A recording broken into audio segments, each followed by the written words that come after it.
Alright, it's Revelation Summary Part 2, and we'll just look at the last part of the first chart, and then I'll have to switch charts. So, I named this Conquerors Defined. Basically, I just took everything we just went over and connected it back together as paragraph format. So, first thing I'd like to point out, do not submit yourselves again to be slaves of men. Of course, Galatians, do not submit yourselves again. It's talking about the 12 tribes. And then same thing in 1 Corinthians. It's talking about the 12 tribes not being slaves of men again, which they were in Egypt and then again. So the conqueror, here's the prophecy of Revelation. And I've got the verses stuck in here. So as we go along, you'll see the verse numbers, and I'm just reading what's in those verses that we just went through and connecting the dots. Conqueror hears the prophecy of Revelation, keeps the things written therein. It's blessed by doing so. That's verse 1-3. They are kingdom priests. 1-6. Kindred people by related family tribes from Abraham, Isaac, Jacob. Verse 1-7. So that's how it goes. Brothers in Christ and in tribulations, brethren who cannot endure wickedness, who challenge false teachers and have suffered because of it, a repentant family who hate the corrupters of the people, and because of their faith and endurance are given access to the tree of life. 2:7. So, even if imprisoned and tortured, they remain faithful to death and receive the crown of life. They are not injured by the second death. They are witnesses for Christ, as in 2 witnesses. That's 2:13, okay? Children of Israel who don't indulge in fornication, they're repentant, are given some of the hidden manna and a white token or stone, and exhibit love, faith, service, and endurance. So just read along with your scripture and see if this doesn't make sense. Okay. They are rewarded after having the true intent of their mind and heart searched. They keep God's law to the end and are appointed a governorship over the heathen. They are presented with the morning star because they listen to the Spirit of God. These kindred people are worthy and walk with Christ in white robes with their names written in the book of life. They listen to the Spirit of God. They have guarded the message of God and not denied the name of Christ. They are protected by God in times of trial. Securing their crown, they are made a pillar in the sanctuary of God, and marked with the name of Yahweh and New Jerusalem and Christ's new name, because they listen to the Spirit of God. Well, I guess I need to move us again.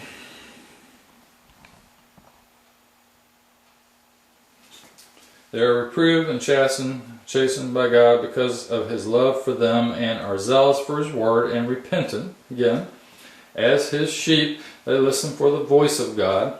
They are granted the right to sit with Christ on His throne as conquerors, as Christ also conquered. So that's why I say they're conquerors, not just overcomers. That's a more correct word. Because they hear and follow the Spirit of God. They also have 24 elders over them sitting on 24 thrones. The 12 kindred tribes from every nation and language consistently offer prayers which are brought before the golden altar. That's in 8:3. As perfume. In other words, the prayers are perfume, considered perfume. They are made into a kingdom and priests for Yahweh, where they will reign over earth. 5:10, and I link Ezekiel 37:22 to that. As the redeemed 12 kindred tribes following God's law. Okay? Conquerors have been routinely martyred for their testimony of Christ, but those who come against them will be judged accordingly. The 12 kindred tribes will be sealed by God. Their brethren who have gone before them, already standing before the throne in white robes, who have gone through great tribulations in their day, will observe the last great tribulation before Christ returns, called Judgment Day, with the secret of God being completed as promised. And that's basically, I'm saying that's between 8:7 and 10:7. So let's change charts.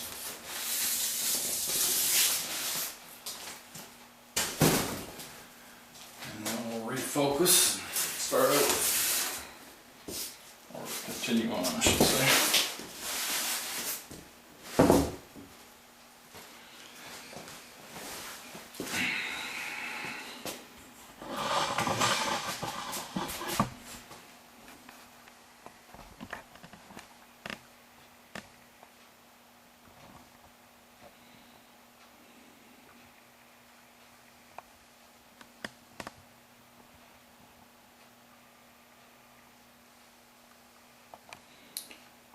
Looks good.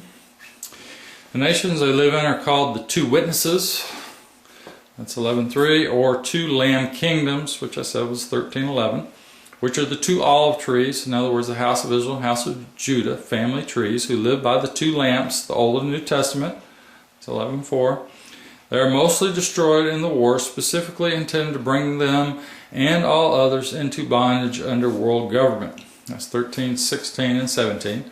But a minimum of 144,000 of the 12 kindred tribes. Well, the 144,000 are basically the teachers. There'll be a lot others. It's just they're the ones that have learned what all this means, and they've studied it, and they'll be able to guide others, in other words. They're sealed by God. They survive to witness the secret of God be revealed before their own eyes, where the dead bodies of their brethren come back to life as promised to the prophets. That's 11:11. That's the dry bones. And I refer that to Ezekiel 37. And ascend to heaven, and then the remnant gives glory for this miracle. So the remnant, okay, here again are the Christian people that give glory because they just saw the dry bones. In other words, these two armies come back to life and go up to heaven, be called up to heaven. So that's what they were expecting to happen. So those are the people who give glory for it, the ones that are expecting it. Now they see it's true, and they're not just crazy people as everybody else thinks.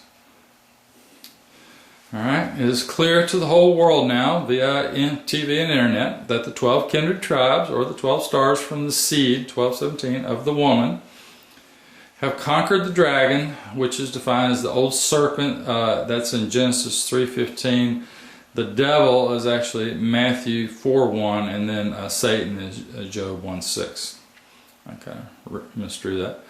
By the blood of the Lamb and the fact of their evidence, because they love not their life better than death. 12:11. And though the dragon sends his armies after the Christian people to hunt them down, they continue to teach the evidence of Christ and follow God's law. 12:17. Okay, Christian people is the only people that could be referring to. Those remaining of the 12 kindred tribes prevail through the endurance of their faith and do not capture their enemies or murder in retaliation. 13:10. And they understand the concept of needing a personal identification number. That's 13:18. To buy, sell, or trade, but refusing, knowing the dire consequences defined in 14:10. Expecting this day to come, they have prepped for it years in advance. So that's where we get the idea of preppers. Initially is the people that understand Revelation, and they're doing the best they can to get ready for this judgment that's coming on their nation.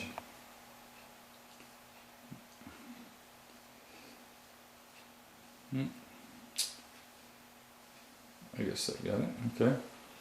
Because of this and the fact that they have studied and observed the prophecy of Revelation, they are rewarded with the name of Christ and Yahweh written on their foreheads. 14:1. They are undefiled with women and pure, meaning no sex outside of marriage. You're not defiled with women by being married to them. You're defiled by having sex outside of marriage, committing adultery. Okay? They're the followers of Christ at all times, redeemed. It says twice redeemed, actually, from mankind. The first fruits for God, that's Romans 8:18, truthful and blameless. It's like we can do one more paragraph. These 12 kindred tribes honor God in praise and worship and gain an everlasting reward as those who have kept the law of God and cling to the evidence of Christ. Again in 14:12. These victors over the beast who successfully refused the mark of the beast sing the song of Moses, which is in 15:3. Once regarded as sheep for slaughter, Romans 8:38-36, by Babylon the Great. Now the scarlet beast is judged for the blood of the saints and martyrs, referring to 17:6. Okay, let's move down.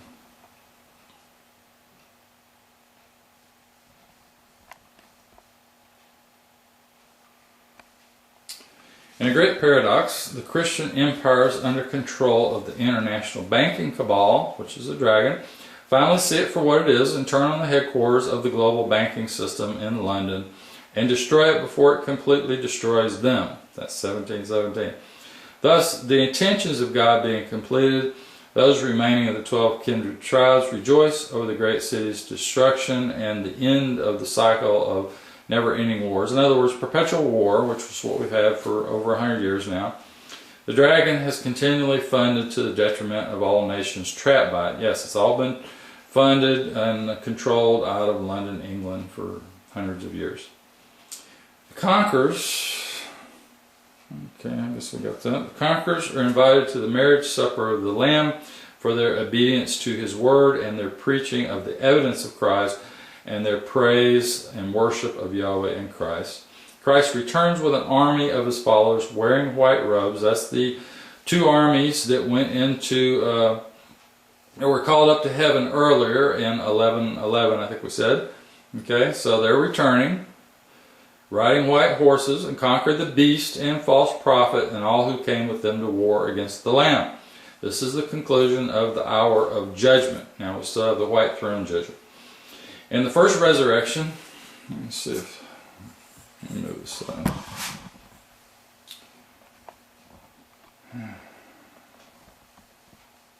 Okay.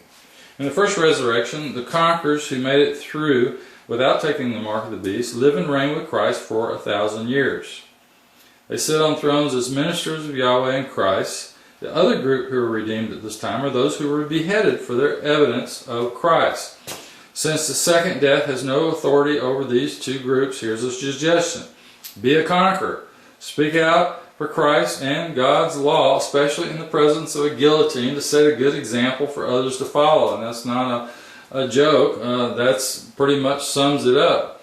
If that's your end, set a good example, because that will get you in the first resurrection. If you stick, if you're found worthy, you stick to His law and teach it to others. Okay. So, finally, the conqueror will inherit the fountain of the water of life. The bride, the wife of the Lamb, will inherit the right to enter New Jerusalem. The 12 kindred tribes will be plainly distinguished by a precious stone specific to that tribe at each of the 12 entrances, which have separate gates made of pearls.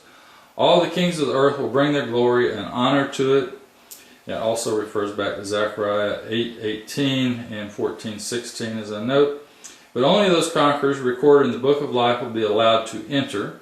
Their offspring will be born month by month and continue to be holy and righteous forever to help heal the wounds of the nations. Those who were allowed to enter have studied the book of Revelation, among others, and kept the statements of the prophecy of Revelation. They were prepared to endure extreme hardship without money or the ability to travel, as prophesied, by realizing the period was at hand in their lifetime. Well, we've got one more paragraph, so let's move over.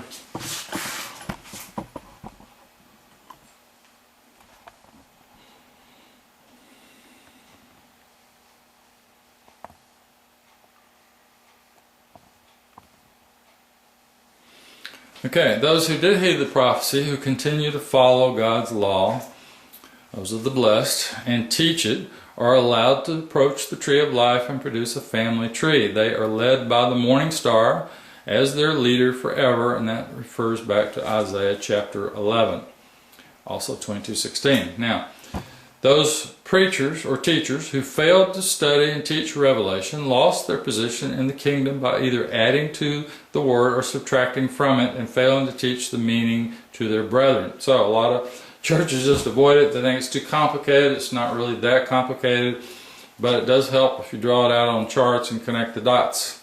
And they should have done that. Anybody could do this. I'm not even a teacher, much less a pastor. Work on motorcycles. Alright, let's just move down. So now here's my collection. of blessed, which we should take note of. Blessed are those who follow God's law. That's Psalms 1 through 3. Okay? So the first verse that we saw that, where blessed are the readers and hearers of this prophecy who observe its records, or some say keep the things written therein. In other words, they observe what's in Revelation. To do that, you have to study it and understand it, and then you have to follow it. And obviously it says to follow His law. Now in 2:26, if you drop to the bottom, I missed a few verses here. 2:26 talking about people who obey my laws. 3:8 kept my word, same thing. And 3:19 are zealous for His word, meaning they follow God's law. Same as it says in 12:17, the remnant of her seed, the 12 tribes, which keep the commandments of God and cling to the evidence of Jesus or Christ. That's very plain. It's only one group of people who've done that, who are also the 12 tribes, who have also been out as missionaries, taking the word to the four corners of the earth. You can't say anyone else has done that. Okay?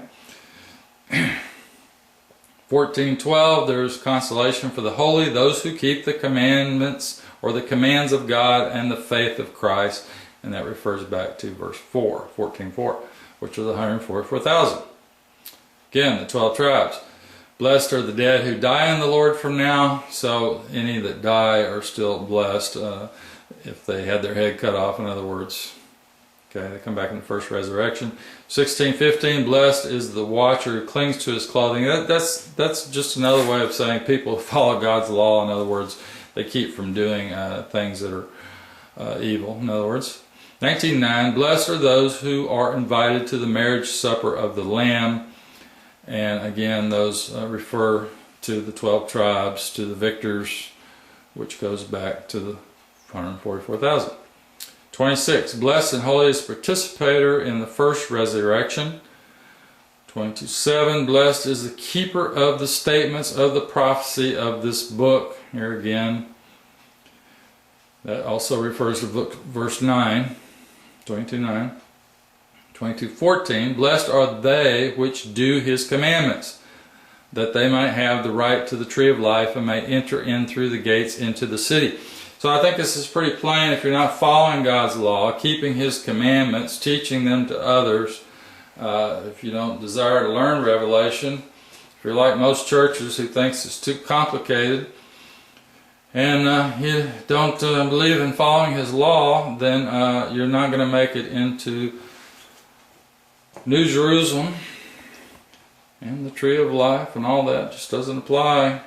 So you need to learn it. That's why I'm trying to put it all together in some study format where you can actually study this thought out for yourself, come to your own conclusion.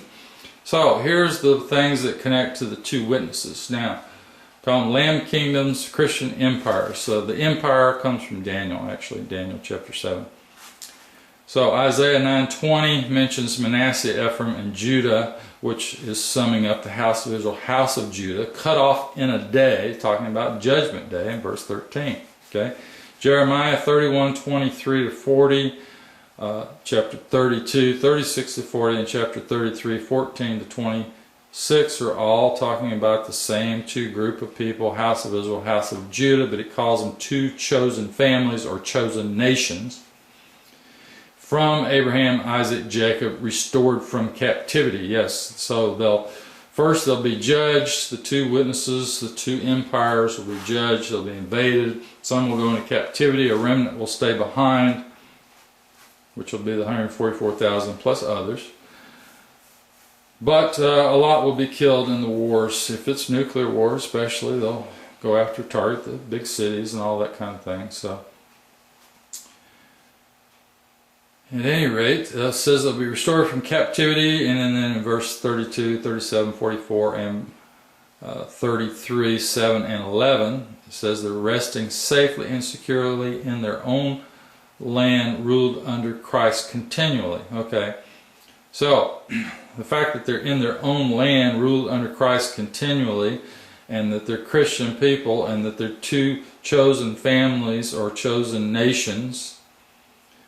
Here again, house of Israel, house of Judah, 12 tribes, and they're Christian people. There's no way to deny it.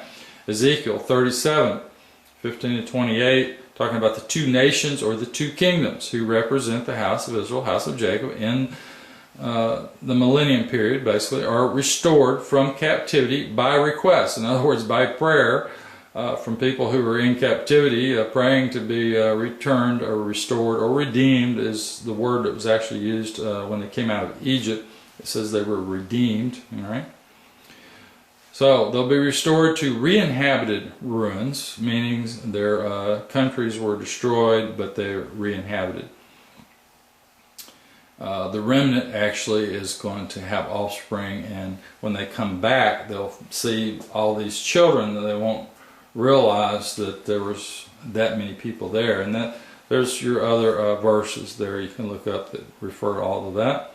They become one nation under Christ's rule, following God's law forever in the sanctuary, New Jerusalem, under a new covenant. So here again, they're following God's law forever. It's not people who don't follow His law. Hosea 1:10-11 is another good verse, and these are just the better ones. There's a lot more all through Isaiah. It's just it's hard to. Isaiah is so spread out, you can't just pull it down in one chapter almost. It's so spread out, it's hard to do, but it's all there. We'll see it on the Isaiah chart. Hosea is telling you that's children of Jacob and children of Israel. Okay. Living under Christ after great day of God's harvest, meaning judgment day. Wed to Christ forever under the new covenant. Here again, we know who's under the new covenant. That was Hebrews 8:8. Let's see, this goes down to James, it looks like. Alright.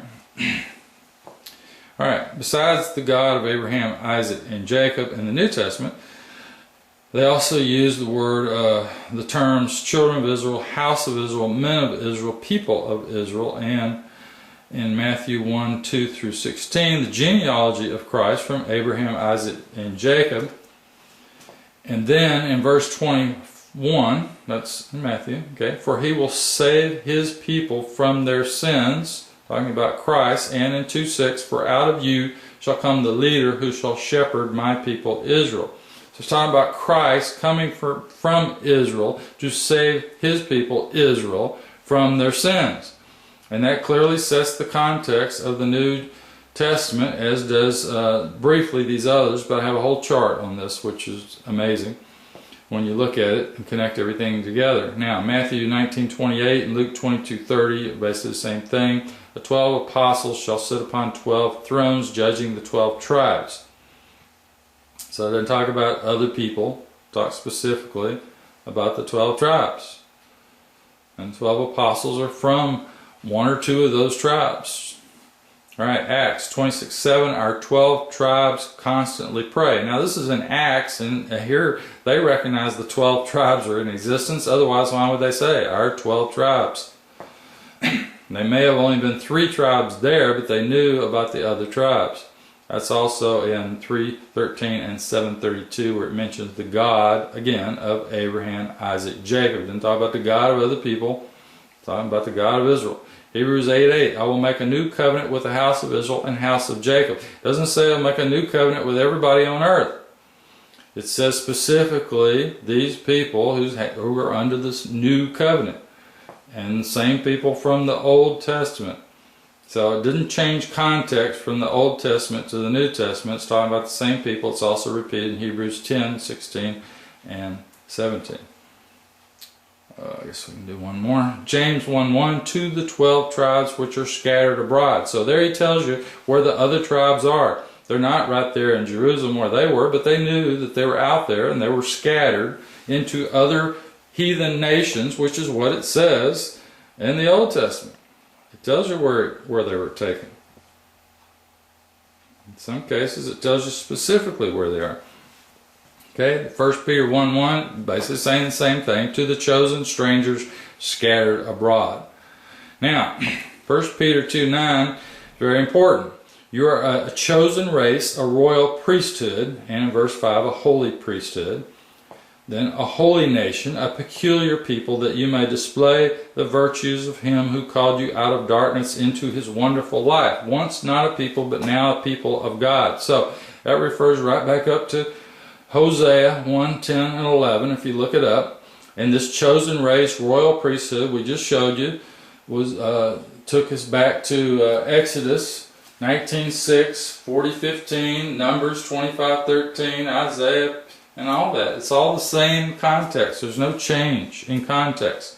The peculiar people. Again, another word used back in Exodus. You were called out of darkness into his wonderful life, which is basically what he did when he came the first time. He's also going to come a second time and do the same thing, because we're right back where we were to begin with. The problem is we keep making ourselves slaves of men. Today it's mainly manifested through the banking cabals, which are running countries and making them go to war with each other, and money controls everything. Now, here's my chart on kindred, so we can see that kindred all connects to each other. Verse 1:7, kindreds of the earth shall wail or lament over Christ, and that's talking about the kingdom priests. It's actually 13 kindred tribes. Now, you don't actually go back to 12 tribes until Revelation chapter 7. You always had 13 tribes, starting back in Numbers. If you go back to the first of Numbers, you'll see there was 13 tribes, but we just didn't count Levi because they didn't get land, but we split the tribe of Joseph. So that's the interesting thing. When you get to Revelation, we have Joseph again, but we lose Ephraim, and I said that's because Ephraim is where the city is. It's going to be destroyed, maybe the whole country. So that's why he tells his people to come out of that country. That's what it's talking about. That's the context. At any rate, there were 13 tribes. Now, that refers to Matthew 24:30. All the tribes of the earth shall mourn when they see Christ. All the tribes, it's talking about the 12 tribes. The 12 tribes are the only people who would mourn when they see Christ, because then they realize that it's everything that's in their scripture. So if they haven't been following God's law and they've been, putting it off and all that kind of thing, then they're going to mourn, because they're going to say, well, geez, we kind of gave up on all that. It also refers to Daniel 7:14 and Zechariah 12:10. So, in Revelation 5:9, says, you were sacrificed, speaking of Christ, and have redeemed by your blood from every kindred, and made them into kingdom priests. Well, the kingdom priests went back to Exodus, and that was the 12 tribes that it's talking to. So the context is these kingdom priests, who are the 12 tribes, who are the 12 kindred tribes, or 13 until Revelation. They will reign over earth. It's already told you who will be the governors over the heathen. So this is not talking about heathen people being changed to Christ. It's talking about the 12 tribes reigning over the heathen people. There's your 3 verses. And the kingdom, here again, I put the kingdom priest down here. Exodus 19:6, and all that's listed right there. Now, your great multitude in 7:9, from every kindred, standing before the throne in white robes, refers to 7:13 and 6:11. Those who have already been killed for teaching the word of God and are waiting for judgment day, for their killers to be punished, okay? And are told to wait until their brothers are killed as they were. So the point I'm trying to make is they're waiting for their killers to be punished. So that's the Satan and the synagogue of Satan. That's over in the vile judgments. But it says to wait until the brothers are killed as they were. Their brothers are the witnesses. So there's the 2 witnesses. So they're killed first as judgment. And that's my chart. Actually, have a couple verses on the other chart where it tells you the judgment will start at the house of God. There's a couple of verses that tell you that. So that's the 2 witnesses being judged first. Then the people who were basically holding them in bondage are going to be judged afterwards. Then they'll be restored to the New Jerusalem and live under God's law forever and teach that to the heathen nations. That's the whole idea of what the Israel people are supposed to do. They're just supposed to be people that follow His law and teach it. Be administrators of His law, judges and that kind of thing. That's all. I mean, if if somebody's a judge and somebody's in this position or that position, and everybody else doesn't get mad because they're in that position. If they were chosen to be there, it was for a reason.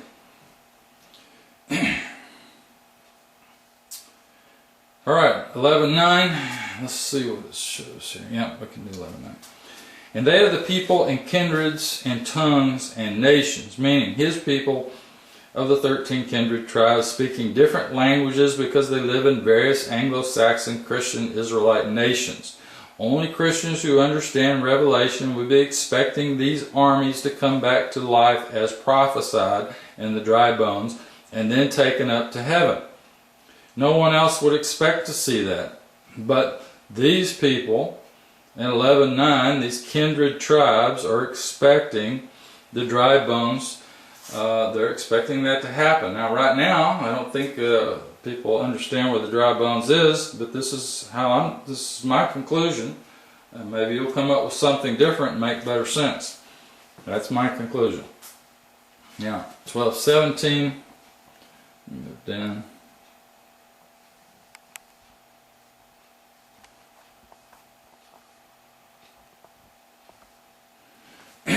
Okay, a woman clothed with the sun and the moon under her feet, and her head a crown of 12 stars. So that's describing astronomy, and the date is September 23rd, 2017.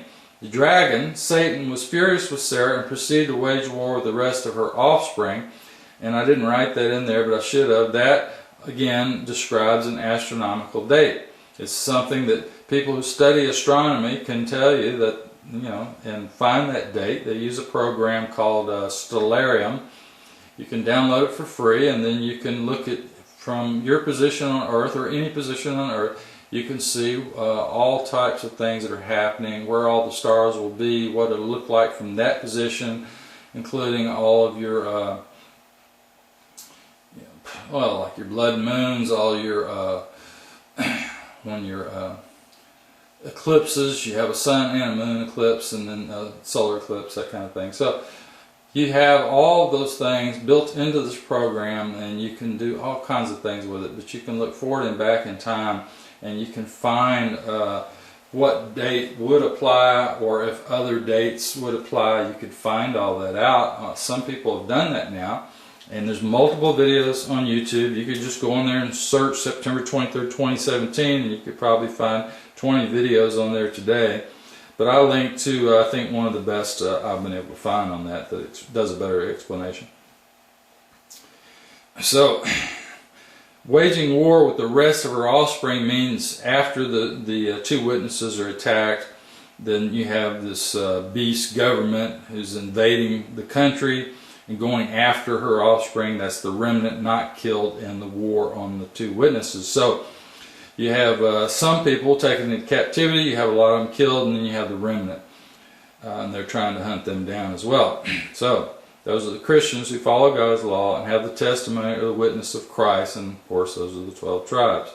Now, 13:7, it was given to him, in other words, the dragon gave authority to the beast, which is a military alliance or a military coalition government, that's MCG, to make war with the saints, that's what it says in 13:7, which are the 12 tribes in 11:7. Two empires who witness for Christ, and defeat them, and have power over all kindreds, tongues, and nations. In other words, that's the remnant expecting the dry bones, 144,000 plus others. So those are all the Anglo-Saxon Christian nations which speak different languages, but are Christian, the ones that are Christian, in other words.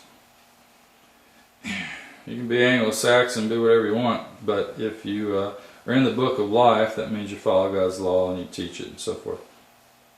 14:6, I saw Christ standing on Mount Zion with the 144,000 Christians from the 12 tribes, okay, who had his name, in other words, Christ, and his father's name, Yahweh, written on their forehead. Okay, so it can only be Christian people, being the first fruits, redeemed twice, it says, from among men, who follow Christ without fault before the throne of God. It can only be Christian people, and it can only be 12 tribes in chapter 14. It starts out telling you there's 144,000. So, it has to be Christian, has to be 12 tribes. Okay? So, that was verse 12, where it says they, without fault before the throne of God, and they follow God's laws. So that's 14:12 is what I was trying to say. having their everlasting reward preached to them by an angel to every nation, kindred, tongue, and people. Okay? That's where the 144,000, the nations of the 144,000 reside, all 12 tribes, which are spread all over the world. Mostly Europe, United States, Canada, so forth. Those 144,000 plus who followed God's law to the end and rejected the mark of the beast are the victors over the beast in 15:2. Those are the conquerors or overcomers, and are invited to the marriage supper of the Lamb. Okay, it's Christ in Revelation 19:19. Some are martyred, that's 17:6, 14:13, and 24, but are brought back in the first resurrection and govern with Christ over the heathen with an iron rod for 1,000 years. And that's in 2:27, 19:15, and 26. If you look those up. And then those are the terms which refer to the 12 tribes. 12 gates, 12 pearls, 12 tribes, 12 angels, 12 apostles, 12 foundation courses with 12 precious stones, 12 crops equal the posterity of the 12 tribes, and then your 24 elders on 24 thrones, the heads of the 12 tribes, plus the 12 apostles who are also part of the 12 tribes. So, the context of Revelation completely is all about the 12 tribes. Now, I'm going to prove up this thought that the 12 tribes were actually Christian people all the way back to Abraham or before. I think I can show it. It just goes a lot farther back than what people think, and they're not taught that in church, and I don't know why, because we're going to look at those verses on the next chart. So let's stop here. It's about the right time, and we'll switch charts. We'll start on video 3 with the rock was Christ, and we'll look at some more points, and then eventually we'll just go over these other charts. And there's a lot of things here, I don't know why people don't teach them. They're clearly in Scripture. So we'll just scan over a lot of these charts and as quickly as we can, because I'm trying to do this as a summary. So try to keep it down, but get as much in as we can. So we'll end it here. Thank you.